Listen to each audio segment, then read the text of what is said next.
বাংলাদেশ বেতার রাজশাহী। স্থানীয় সংবাদ পড়ছি উম্মে সালমা।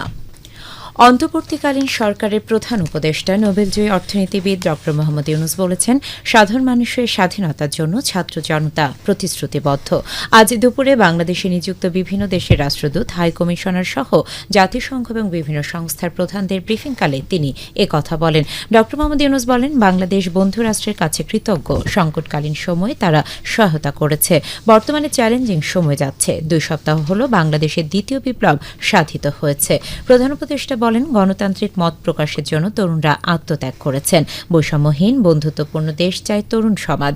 তবে শেখ হাসিনার স্বৈরশাসন দেশের সব প্রতিষ্ঠান ধ্বংস করে দিয়েছে। বিচার বিভাগ ভেঙে পড়েছে।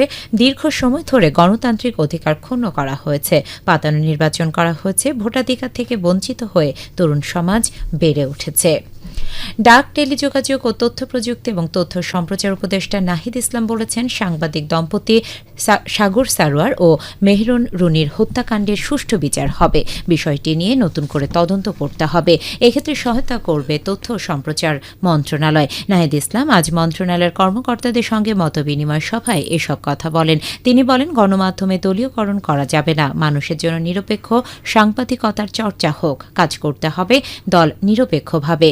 নাহিদ ইসলাম বলেন, স্বাধীন গণমাধ্যম কমিশন গঠনের পরিকল্পনা অন্তর্বর্তী সরকারের রয়েছে।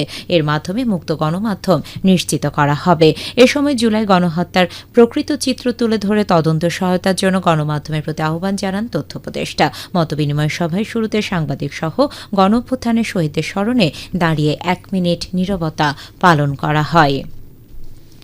অন্তর্বর্তীকালীন সরকারের সড়ক পরিবহন ও সেতু মন্ত্রণালয়ের উপদেষ্টা মোহাম্মদ ফাউজুল কবির খান বলেছেন, 7 দিনের মধ্যে মেট্রো রেল চালুর চেষ্টা করা হবে। তিনি আজ সচিবালয়ে সাংবাদিকদের একথা জানান। ফাউজুল কবির খান বলেন, সড়ক ও জনপথের যেসব প্রতিষ্ঠানে অগ্নিসংযোগ বা ভাঙচুর হচ্ছে সেগুলো সংস্কার হচ্ছে।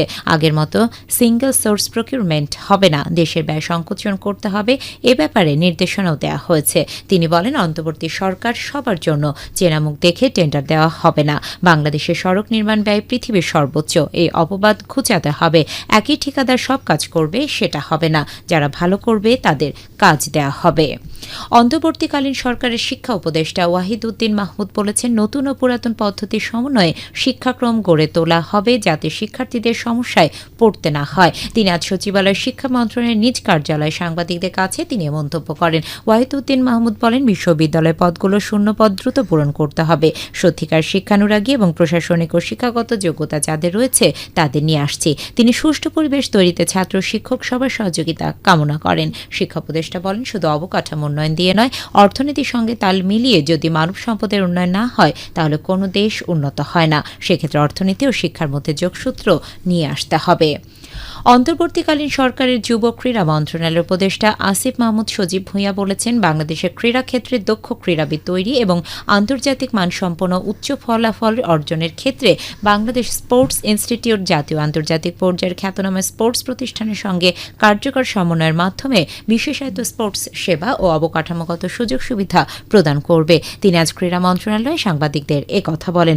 আসিফ মাহমুদ বলেন, বাংলাদেশের ক্রীড়াঙ্গনে এক যুগান্তকারী সিদ্ধান্তের দ্বার প্রান্তে। খেলোয়াড়, কোচ এবং ক্রীড়াঙ্গনের সঙ্গে জড়িত সকলের জন্য হবে এক বিশেষায়িত স্থান, নিজেকে ছাড়িয়ে যাওয়ার উপলক্ষ এবং লক্ষ্য অর্জনের মাধ্যম।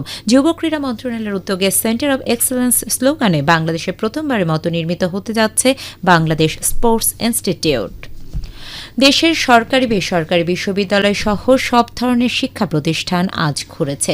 প্রধান উপদেষ্টা শান্তিতে নোবেলজয়ী অর্থনীতিবিদ ড মোহাম্মদ ইউনুসের নির্দেশনার আলোকে গত বৃহস্পতিবার এ সংক্রান্ত এক আদেশ জারি করে শিক্ষা মন্ত্রণালয়ের মাধ্যমিক ও উচ্চ শিক্ষা বিভাগ। তবে প্রাথমিক ও গণশিক্ষা মন্ত্রণালয়ের আদেশের আলোকে গত বুধবার থেকে পুরোদমে চলছে প্রাথমিক বিদ্যালয়গুলো। কোটা সংস্কার আন্দোলনে সৃষ্ট পরিস্থিতির কারণে গত 17 জুলাই শিক্ষার্থীদের নিরাপত্তার কথা বিবেচনা করে অনির্দিষ্টকালের জন্য শিক্ষা প্রতিষ্ঠানের একাডেমিক কার্যক্রম বন্ধ ঘোষণা করা হয়। সবশেষে আবহাওয়া। আজ রাজশাহীতে সর্বোচ্চ তাপমাত্রা ছিল 32 ডিগ্রি এবং সর্বনিম্ন 26.8 ডিগ্রি সেলসিয়াস। বিকেল 3টায় বাতাসে আপেক্ষিক আর্দ্রতার পরিমাণ ছিল 89%। রাজশাহী ও পার্শ্ববর্তী এলাকায় আজ সূর্যাস্ত সন্ধ্যে 6:37 সংবাদ শেষ হলো। আমাদের পরবর্তী স্থানীয় সংবাদ প্রচারিত হবে সন্ধ্যে 7টায়।